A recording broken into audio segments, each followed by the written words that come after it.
All right, we are back with Thompson to Clark discussing the week that was in Giants baseball about an hour before the Giants play the Philadelphia Phillies. So just an FYI about when we recorded this, we will not have any analysis, predictions, or anything about the Phillies game that is about to start in an hour. So just an FYI. But we are back in a time where I was kind of wondering. I was a little worried. I was like, are we really going to look like ass against the Oakland A's here? Well, we did on Friday. We did on Friday, but they were able to bounce back. And, we had actually talked about this last week, which was, I said, hey, go to Arizona and split. Just split and then sweep the A's and I'll be happy. They did the first part, where they split. They won the last two games of the 4-gamer against the Diamondbacks, and then they just looked like crap in that first game against the Athletics. But the offense bounces back Saturday and Sunday, and the pitching stays on it, and they do win the last two games of that series. So they have a winning week, which is a good thing. But now they have a pretty tough schedule coming up here right before the All-Star break. Phillies, Dodgers, two of the best teams in all of baseball. I think my question is, would you rather end the first half with that stretch of games as a measuring stick to see who you are? Or would you rather go in, and I'm going to throw these names out there, but they did a number on us. Would you rather go into this, finish the first half facing the Marlins and the White Sox, having them done what they did to us, and then you go into the break like that? Now, give me like 6 more games with the A's and I'll be happy. It's got to be in Sacramento, though. Yeah, at the little bandbox out there. Yeah, that ballpark. I don't know, man. And I'm watching it on TV. And I'm like, of all the ballparks they could have picked, I get that it's close to Oakland, but, they're already shunning the Oakland fans. So, hell, they could have stuck it in Memphis for all we care. I mean, who cares at that point? But I'm looking at that ballpark, and then I go to the Reno Aces ballpark all the time, AAA ballpark here in Reno. And it's fantastic. I think it blows away that Sutter Health Park. I really do. But I haven't been to Sutter Health, so I can't say for sure. I was waiting for the beer batter announcement. That's what I was waiting for. And then, remember San Jose Giants games in between innings? Can't remember. It was like the third inning. They'd wheel out it was like an ice cream truck, and somebody from the crowd got to pick a player to throw like 3 baseballs and try to break one of the headlights. Yes. I think it was. Some good stuff back then. Because we just mentioned that, I just quickly off tangent. I was thinking about this the other day because I don't think people realize how many really good players we were able to see come through San Jose. Yeah, like I remember when I was a kid, Griffey Jr. I was a teenager. Griffey Jr. comes through for the San Bernardino Spirit. And he's just playing, and it's Griffey Jr. He's the number 1 prospect in all of baseball. And he's just playing here in San Jose, and we're just out there getting autographs with Ken Griffey Jr. Yeah. Though there's a moment in the game where he's breaking up a double play and just barrel rolls into the Giants' second baseman, and then I took his autograph and I scratched it out. F you, Ken Griffey, taking out our second baseman. Oh yeah, there's a lot of great ones to come through. It's a very memorable time as a kid to see like some players who would actually become big leaguers. Like my kids remember this, but we got to see Buster just go oppo doubles like back to back, just easiest swings ever. And I'm just like, can't wait for this guy. He was in A-ball. And we're like, we just can't wait for this guy to get to the big leagues. I don't think I saw Lincecum though. I'm pretty sure I saw Kane.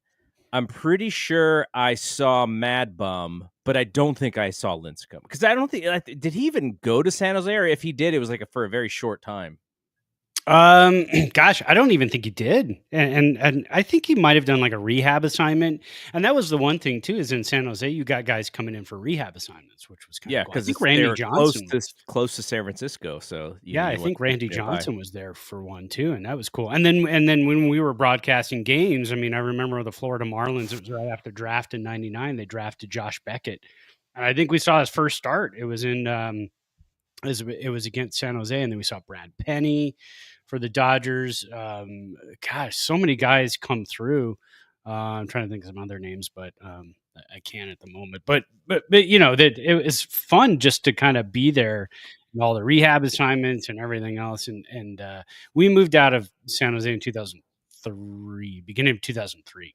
So anything before that, we really didn't. We really didn't have too many like superstars going through there. Through the Giants organization.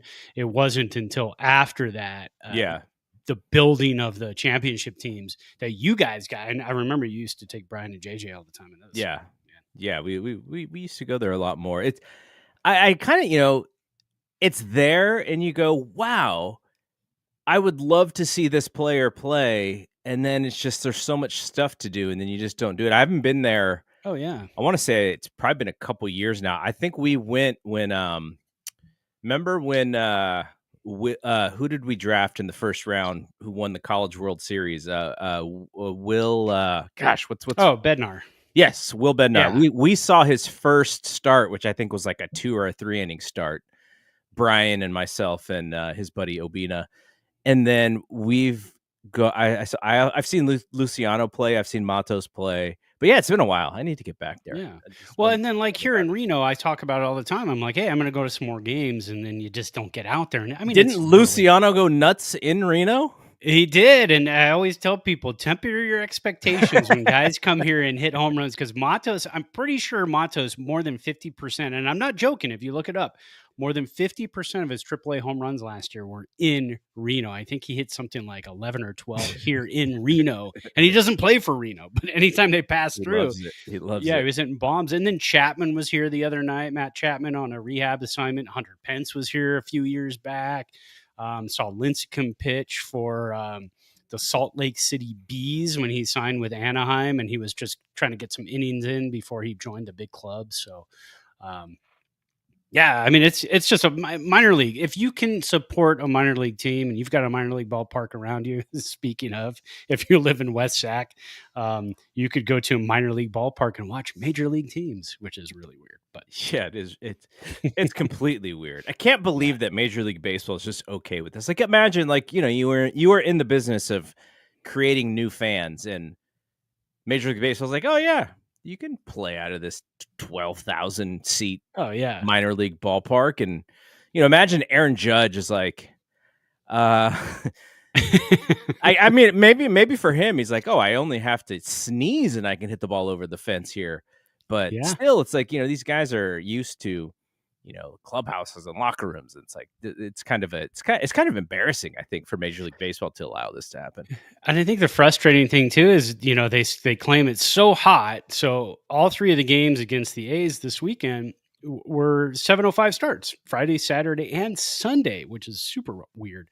But then in Reno here, it's hotter, less humidity, no wind yesterday, and it was like 93 degrees when the game started. And they played a 4:00 game. All of our Sunday games are 4:00. All of our Saturday games are 6:00. But early in the season, we have 1:00 games or whatnot. So I don't know. The whole thing's just kind of I would imagine, and I know Cole and Alex talked about this today on their podcast that maybe they go to the Players Association after this season and they're like, hey guys, let's fix some of this, move us, do something different, because how are you going to play 3 more years there? It's kind of a joke at this point. Terrible. Either that or Major League Baseball puts in a ton of money in the off season, in the next 2 off seasons, and make it a major league type of park, and then Sacramento can vie for an expansion team. But again, if Oakland couldn't hold it in an expansion team, can Sacramento? I don't know. I mean, the whole thing's just kind of a mess. And we knew that from the start when they said they were going to do all this. We figured, how the hell are they going to do all this? And now we see. The speaking of Alex Pavlovich, he's got a book coming out Mhm. on tomorrow, like Wednesday technically, but if you pre-order it on your Kindle, which is what I like to do, you get it at like Tuesday night at 9 p.m. our time because it releases at midnight. So Yeah. that is a book that I'm going to try and get through pretty quickly because I am a sucker for like my favorite teams and like the history of the organizations. And that's what it is. It's called The Franchise, a curated history of the orange and black.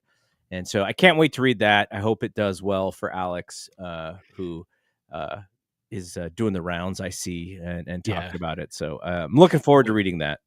What's pretty exciting about that is that he's a Cupertino High School grad, and just to have a fellow Cupertino High School grad, knowing that we can read and write is pretty awesome. So I'm happy about that. I don't know. My stepkids and their friends, it's kind of going to Cupertino High School give me a little work. No, my stepkids are fine. But some of their friends are a little interesting. But well, this was 34 years ago. They're just kids. They're just kids. All right. So let's talk a little bit about the news. Like we just spent the first 10 minutes goofing off really for us. But baseball though, Eric Miller goes to the DL. Whenever you hear like elbow anything, you kind of get worried. And it sounds like they are not actually that worried right now. At least I read over the weekend. So hopefully things are well with him, because if they're not well, then it's all about Luke Casey, and they picked up Scott Alexander. They recently picked up. So Miller's, even without really his great stuff, he's still pitching pretty well. So hope that he gets back and he's healthy, and they can get by with with the one or two lefty situation like they have.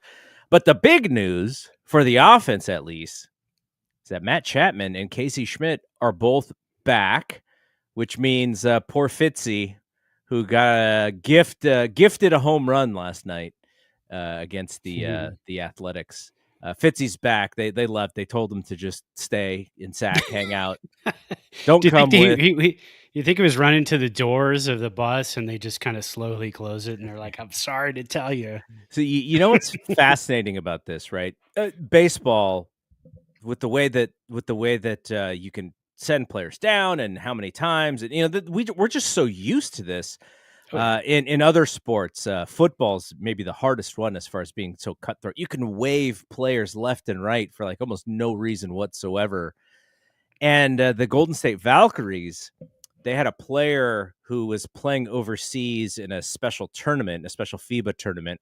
So she started the season with the team, fan favorite, great attitude, easy to root for. Then she goes to Europe to play in this tournament for Belgium. They win the actual Eurobasket, and she's about to come back. And when she comes back, they cut her. And the Valkyries, very new fan base, obviously. The WNBA is a new-ish league. They have not been around for that long. 1997 or something like that is their first year. And the fan base was livid. Like, how can you have this woman fly back all the way, and then when she gets here, then you tell her that she's not on the team anymore? And like, I get it. Like, that is a cutthroat scenario. Yeah. But this is sports, right? And so for Fitzy, we kind of joke about it because it's just kind of what happens in baseball. But it's got to be disappointing for him. He was expected to be the guy playing second base every day. He had that, he turned into Don Mattingly for like a week last year and just getting crazy bombs. And, one thing that we kept on saying last year was like, okay, I like the way he's hitting, but at some point, the second go round, they're going to actually have some video on him and some footage on him, and they're going to figure out what his weaknesses are. And that's the differentiation between, who becomes an everyday player and who doesn't. It's like there's levels to the whole thing. And Fitzy, I don't know if going to Sacramento is going to help him, or if he needs more reps or whatever it is, but it did help Ramos, right? Ramos Right. had to go through that period of up and back and down and not make the team out of spring training, and he has become the everyday left fielder. Though if he keeps misplaying balls out there, they may turn him into a DH. Yeah. But so hopefully Fitzy gets what he needs, because I like him on the roster more than some of those other guys, because he has the element of speed that those other guys like Wisely and Koss and Schmidt, who is going to be, I imagine, is going to be playing a lot of second base. They don't have that, but if you can't hit and you're striking out all the time, then yeah, the speed's not really doing much because you're not getting on base.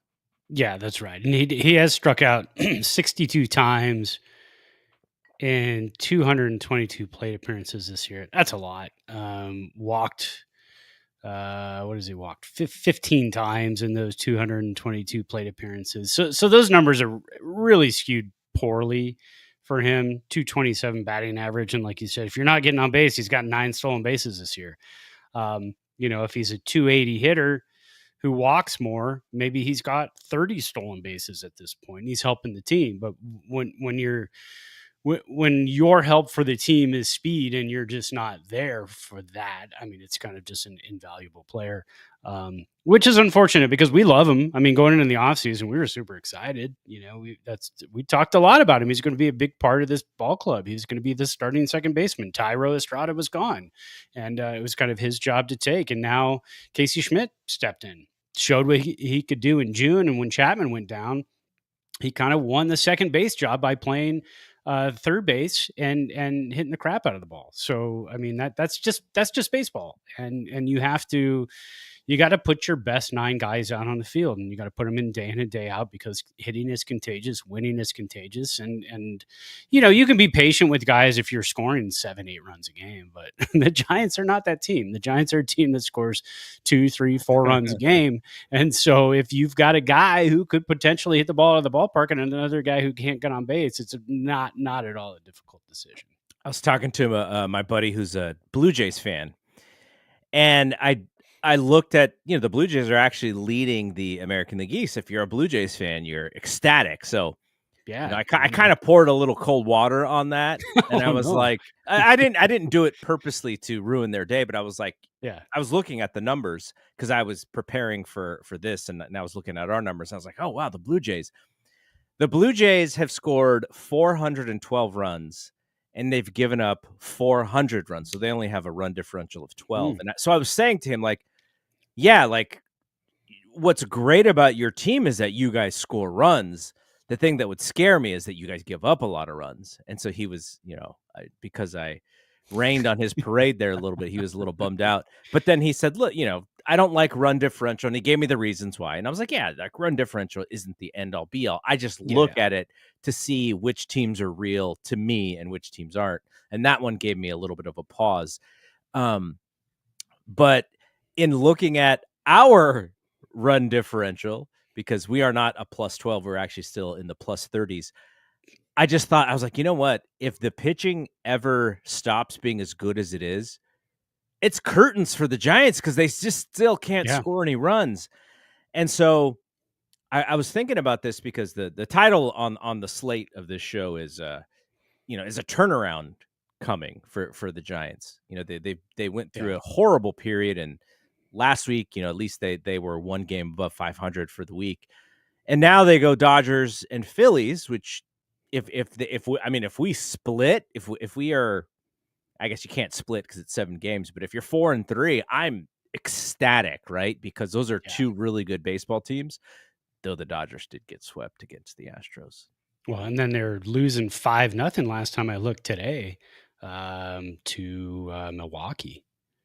Love it. So they're hitting the skids. Keep having it. The Dodgers are so I'm kind of, when I was doing this exercise, I was looking at the teams who had given up at least 400 runs and who are in the mix for the playoffs.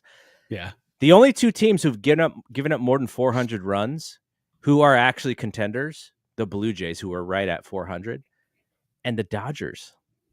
The Dodgers have given up more than 400 runs, except they've also scored 500 runs. That's why, like, no one is like them, and the Cubs are like the 2 highest scoring offenses. So man, it's just, it's an embarrassment of riches, and you just kind of hope that there's small little chinks in the armor where you can take advantage of it, because the Dodgers got swept and we only gained one game over them over the weekend. So here was my thought exercise, which was, how have the Giants fared in the last I looked at the last two Bochy seasons, so 18 and 19. I skipped 20 because of the pandemic, and I skipped 21 because that is a complete outlier because they were so good that year. And so I added 22, 23, 24. And I wanted to see where the Giants were after 100 games. Now, currently, right now, they're at 91 games, so they still have 9 more games to get to 100. But I wanted to use that sweet spot of 100, mostly because it would be easier for me to do math. So after 100 games in 2018, they were 51 and 49. 2019, 50 and 50. 2022, 49 and 51. 2023, 54 and 46. And that's the biggest heartbreaker of them all, because in 2023, all they had to do was win they go 31 and 31 to end the season. They would have made the playoffs. They did not. Yeah. They went 25 and 37. And in 2024, they were 48 and 52 at 100 games. And then I looked at how many wins it took to make the third wild card, which it's only been in existence for 3 years prior. So we only have 3 years of data for that: 89, 84, and 89. So let's say that the Giants probably need to be in the high 80s range this year to win one of those 3 wild card spots. And so what is it going to take for them to do that? Right now, they are, what is their record right now? 49 and 41, I believe, is their record. So what do they have to do for the second half of the season? I don't think that they can go 500 for the rest of the season and expect to be in the mix. I think they have to play several games above 500. Now, what does that mean? Well, in those 5 years that I looked at, there were only 2 of those years where they were even over 500 for the last 62 games of the season. That was Cap's second to last year, so 2022. They were 32 and 30 down the stretch. And last year, they were 32 and 30 down the stretch for the last 62 games of the season. I'm going to guess they're going to probably need to win in the range of like 34 or 35 games over those last 62. Now, we'll see what happens. I'm assuming that they will kind of play 500 for these close to 500 for these last 9 games and kind of be where they are, where they're currently 8 games above 500 or 7 games above 500. But I don't think we're going to be able to play 500 ball. And that has kind of been the hope the last couple seasons, is like, if we play 500 ball, we are in the mix. And in the years where they could have played 500 ball and been in the mix, they died. They fell off the table. Yeah. And in the years where they needed to play several games above 500, they were too close to 500. So I said all of those things to basically ask you, do you think, as the team is currently constructed, that they are built to go on a run after the All-Star break? Because I think they've only had one winning month so far in the whole season, right? Which is the March-April timeframe. Right. And so are they going to be able to reverse trend for July, August, September, which is what it's going to take for them to win one of those 3 wildcard spots? That's a tough one. I'm going to look at the schedule. I'm going to cheat a little bit by looking at the schedule. You come out of the All-Star break and you've got teams like the Blue Jays we just talked about, first place Blue Jays. Got the Braves, the Mets, who are scuffling. Then you got the Pirates, Mets again, Pirates again, Nats. Then you don't get back to the National League West until like mid-August, and then you got Padres, Rays, Padres, Brewers, Cubs, O's. Looking at it, I think this team can, the way it's constructed now, the only thing I worry about, and this is funny, the only thing I worry about is starting pitching the way this team is constructed right now. And that's because the Giants have, two aces. You got Logan Webb, you got Robbie Ray, and then you've got Landon Roop, who's never pitched this much, who's also pitching really well. And then after that, you don't have a Kyle Harrison to fall back on. He's gone. You got Verlander, we're going to talk about later, he's just not Verlander. And, No. He should be in a walker somewhere, just cruising around the retirement home. And then you've just got a bunch of young guys to lean on. And so, I mean, as it's constructed now, I can see the offense catching fire and carrying this team more than I can see the starting pitching being as good as they've been. Being as good as they've been and carry this team on their back to the playoffs. So I think it all basically banks on the hitting right now. If a healthy Chapman, Casey Schmidt continues doing what he's doing, Devers gets comfortable, Willie Adames is coming around, Elliot Ramos is Ramos. I mean, if all those guys are hitting the rest of the season in this nice warm summer air, and you can bust out and finish 5 games over 500 because of your offense in the second half, yeah, this is a playoff team. But as it's constructed now, I worry. Yeah. And I didn't answer your question. I don't know. Yes, no. I'm going to go with as it's constructed now. No, because they need starting pitching and they need another bullpen piece too. Another bullpen piece. You're right. I looked at Hayden Birdsong's numbers for June. ERA over 6 for the young bird dog there. Yeah, he's another one. I mean, he's struggling hard right now. Won the game last night. Yeah. Want to give up 1 hit, 1 run, and walked 5. So that's, I mean, you do that against a good team when you're not giving up 1 run and you're not giving up 1 hit either, probably. Yeah, so we'll talk about the Verlander piece a little bit later, but you kind of wonder about that. Can they keep running him out there because if not, that was the Friday game, right? He gets hit immediately, gives up like quick 5, and they're with that offense that's pretty much signifies that the game is over by the second or third inning. And then you have 2 young pitchers who are going to be inconsistent more than likely down the stretch. So you're banking on Webb and Ray, and it is who can they get a third person. Now, I don't know if you can trade for a third starting pitcher. Maybe Buster is looking for one, but they also need bullpen arms because you're utilizing that bullpen. The bullpen has been really good, and you've had 2 lights out right-handed arms in Randy Rodriguez and Tyler Rogers. Doval, I think, gives people a nervous stomach there, and I think we've all given up on Ryan Walker as far as pitching in close innings. So if you can rely on Randy Rodriguez, who again is only 25, and they're counting on him. He made the All-Star team, which we'll talk about in a second. Tyler Rogers is about as trustworthy as you can get, and so I think we probably even take him for granted a little bit. And yeah, they're going to need another left-handed arm. We talked about the Miller thing, so Buster has his work cut out for him because if you ask Giants fans, we need more hitting, and I agree. Now, if Willie Adames does break out of this insane slump, and Jung-Hoo Lee probably can't get any worse than hitting 143 in June, those guys, if they just come back to average or median, then you're improving the offense there.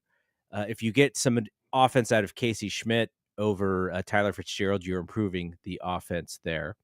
Yeah. And so hopefully that just improves it just by existing and kind of getting back to the middle.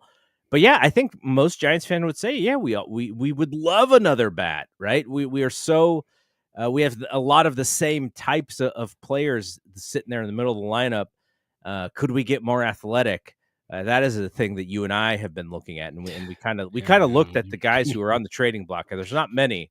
No. So yeah, Buster's got his work cut out for him because I could say in a perfect world, you get another bat and you get a veteran arm, and then you get some left side help in the bullpen, then you're kind of golden. But maybe Buster thinks, well, Verlander is that guy, and he's going to bounce back, and that's who that's who you would try to trade for. So there's lots of interesting things to look at, and we're a good, we're only 55% of the way through the season, or whatever that number is. But I think it's a good sample size to look at and go, okay, are they really that good? Is there some smoke and mirrors? Yeah, the pitching has been excellent, and you would like to see Buster chase it a little bit. I just don't know who they would be willing to give up. And, Bryce Eldridge had been hurt. Marco Luciano, like we said, kind of caught fire. Does that mean that he's a tradable person? When I was talking to Jarrett didn't think that Luciano had much trade value whatsoever. So interesting time, because the All-Star break kind of signifies for us, like, okay, are we in or are we out? I think they're in, as long as they don't go 0-7 against or 0-6 against the Phillies and Dodgers. I think they're in, and if they're in, then we will probably see some pretty fun baseball over the next 3 months. I think the big question is, you kind of look at it and you say, this team is a little bit ahead of a rebuild. I mean, not a rebuild. This team doesn't talk about rebuilds. The San Francisco Giants do not talk about rebuilds. It's a bad word in the organization. It's not who they are. It's not what they do. But we know as fans, this was not an expected. You don't go from 500 to boom, you're a playoff team because you added Willy Adames and Justin Verlander. And then all of a sudden the young guys are just, way better than they were last year. Well, we've seen the regression with Tyler Fitzgerald. We just talked about, you've seen the same you're getting out of Elliot Ramos, which is fantastic.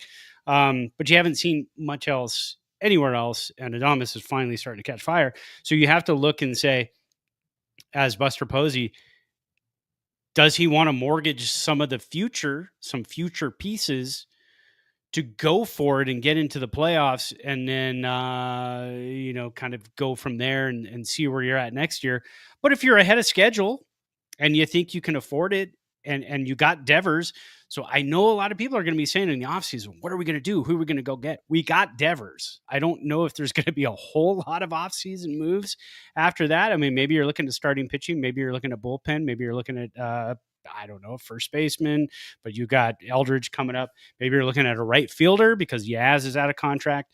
But you're not going to get like a gigantic move, I don't think, this offseason. So do you make that move going to the trade deadline here? Even, if you think you're ahead of schedule, but you think you can make some noise in the playoffs and not just get in.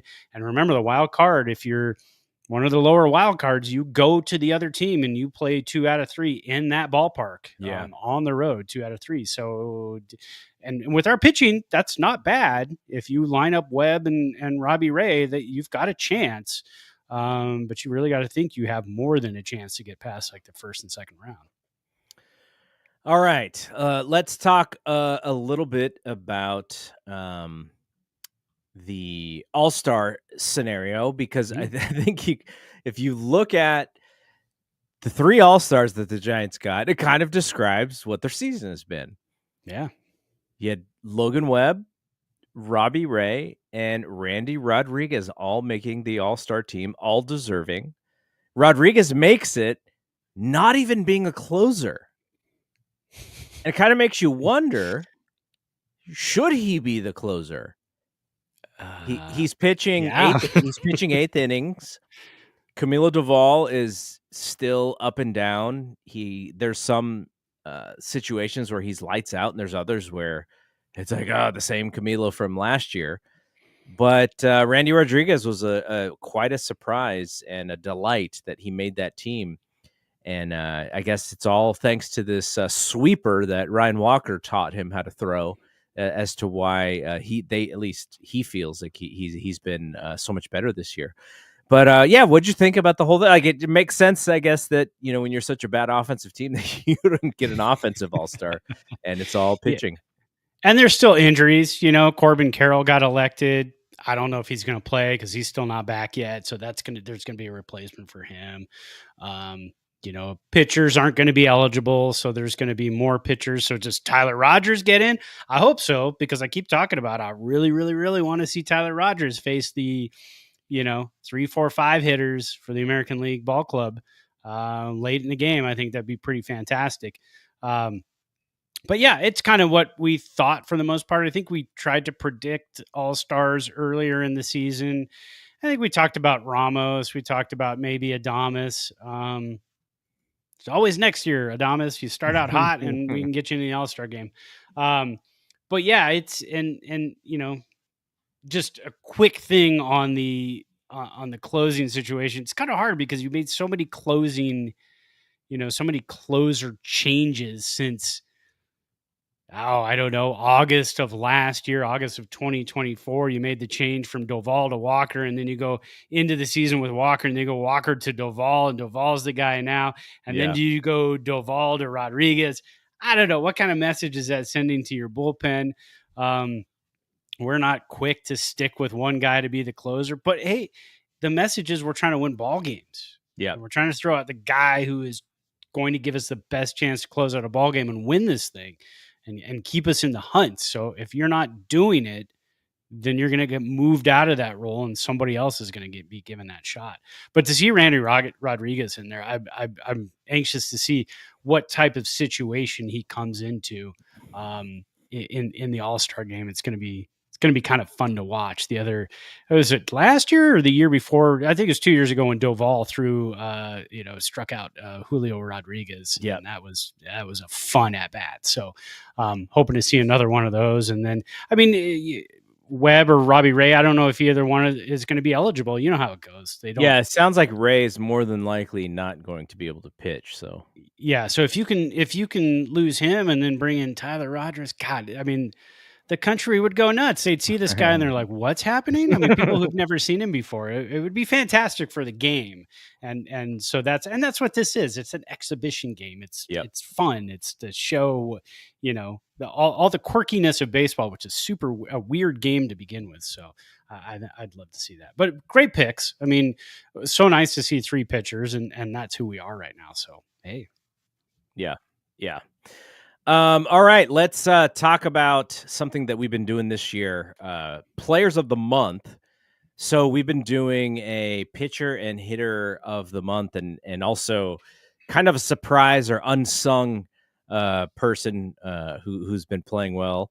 And Brad has the hitters this month, and I have the pitchers. So why don't you take it away for June? Yeah, I thought this was going to be tough. We talked about this a couple of weeks ago. I was like, our hitters have been doing nothing. How am I going to pick a hitter of the month? It's going to have to be the bat boy. But, it ended up being, I went with a guy who really came on, then got hurt. I could have gone with another guy who really came on and got hurt also.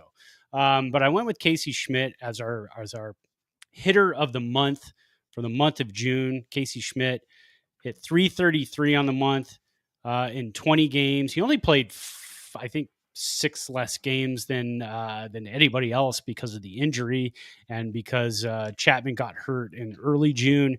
But Casey Schmidt, .333 on the month, OPS of over 950. And his walk rate was around 10%, which is nice to see him get on base. K rate was pretty normal for the rest of the team, 24.6%. Did have 4 home runs, 12 RBIs. That's second most on the month. The first most on the month was Elliot Ramos. Ramos only hit .240 though, and his OPS was around 700, low 700. But Casey Schmidt was the guy, and then filling it in the defense also at third base when we lost Chapman. It was nice to have a guy over there who could be, if he played every day, he could be a potential Gold Glove third baseman. He could be in the running for it. I don't know if he'd win it, but he could definitely be in the running for it. So you didn't lose a ton of defense over there. Nobody is like Chapman, but it wasn't a huge drop off as it was when Casey Schmidt went down and we went to Brett Wisely and Wilmer Flores at third Yeah. base. That was a little bit rough. So now that we got Chapman and Schmidt back starting tonight, it's good to have that defense around there. So Casey Schmidt is our hitter of the month for June. I'll go pitcher. Like this one was actually really easy. It's kind of hard. It's kind of you're just like, do I just pick Logan Webb like every time? He's it, man. That's why I did the unsung, because we always have a guy who's like, I kind of like this guy. I like what he did. And I just like, oh, what did Robbie Ray do? And it's like, nope, it's Logan Webb. He was 2-1 on the month, 2.23 ERA. He threw 12 more innings than Robbie Ray did this month. And then also he threw almost 15 more innings than the person who was in third for the month with most innings, who was Landon Roop. Just the guy just battles. The Giants have a chance to win every single time he pitches. Even when he doesn't have his best stuff, he is able to stay competitive. His strikeout rate is still up from what it's been. He doesn't walk a ton of guys. They just give him the ball, and you're like, great. If Logan's pitching, we got a chance. So easy one for me, for him, and that comes off of the idea that the Giants have a really good bullpen, and it still was an easy pick for Logan Webb. Yeah. Well, I'm going to go unsung hitter of the month of June, and it's going to be Willy Adames. I know he's doing damage here in July, but it started June 10th in Colorado. He hit the home run, and then he had a fantastic series, and he hasn't cooled down since. Even with that, though, he's only hitting .216 in the month of June, but he scored 15 runs. That's the most out of anybody on the club. So he's getting on base. He's got a 13.2% walk rate. That's the best on the team of anybody who's played, 20 plus games in the month of June. His K rate still hasn't climbed a ton. It's 27.4%. It's actually come down from where he was earlier in the season. His OPS in the month of June was, I'm doing math in my head here, so hang on a second, about 650. And then 11 RBI, so he is driving in runs, stole a base. So I'm giving him the unsung hitter of the month of June because, again, he is the big prize get in the offseason. The Giants really needed him to start hitting. He is the rah-rah guy. He is the dugout and the clubhouse guy, but they needed him to be more. They didn't pay him just to do that. They needed him to be more than that. And the fact that he is doing that, it really starts to get contagious with the rest of the hitters.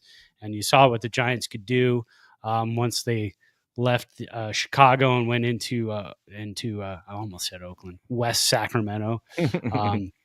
Put some runs on the boards and started doing their thing. So let's hope it carries over into this Philly and Dodgers series. But that's our unsung hitter of the month of June. The pitching one for me was it was either going to be Rogers or Rodriguez, and these guys are unsung by nature because of the innings in which they pitch. They don't get those save statistics. They don't get that big money. And in order to get that big money, they do have to become closers. But these guys have been so good. And I was like, oh, I want to see how close was Rogers and Rodriguez. They were kind of close, but Rodriguez was just that much better. 0.82 ERA in 11 innings, only gave up six hits, only gave up one earned run, 16 strikeouts. Rogers was 14.2 innings, 8 strikeouts. Gives up a lot of soft contact, so some of those things fall in. But both, you couldn't go wrong with either guy, but it's got to be Rodriguez. Yeah. He's just been lights out. And, at some point, he's not going to be unsung because it's going to be expected, especially if he moves into that closer role, which more eyeballs on him, bigger bullseye on him. I'd love to see him get that opportunity. Maybe it's too early, but if Duvall's not consistent enough, why not try the 25-year-old? He might actually be older than Duvall. I actually don't know how old Duvall is, but they're probably close in age. But why not? Because he's been the best guy in the bullpen all year long. You might as well give him a shot. Or I'd actually be comfortable with Rogers moving into the ninth as well. So either of those guys, I'd be probably a little bit more comfortable than with Doval currently. I think Randy Rodriguez is 25. And why does Doval not have an age? He's ageless. He's ageless. Oh, there we go. I got to hit the more button. All right, he's 27. So yeah, Okay, so Randy so Rodriguez is 2 years younger. And you have a vested interest. You want to see Randy Rodriguez be the closer because you got him on your fantasy team. You're just waiting. I did pick him up.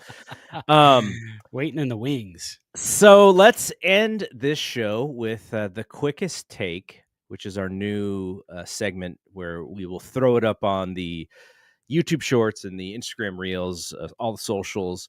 And the quickest take for this week is, how long do you keep running Justin Verlander out there? I will let you go first.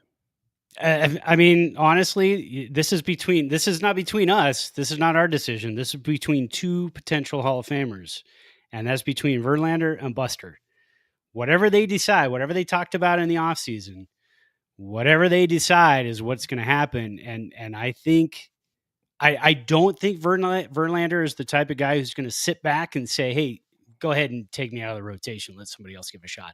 He's going to keep fighting. But when you look at his Baseball Savant page and you look at the last time he pitched healthy in 2023, there was a lot of red, and red is good on Baseball Savant if you've ever been there. There's some blue. There's a lot of red.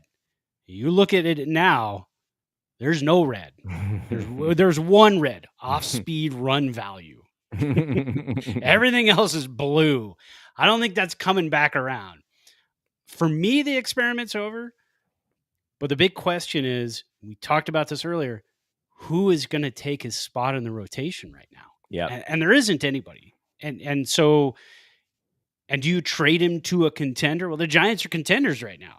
So how do you move on from Justin Verlander? It really has to be a mutual decision between him and Buster Posey. And I don't think that's going to be a thing this year. Is he a viable number 5?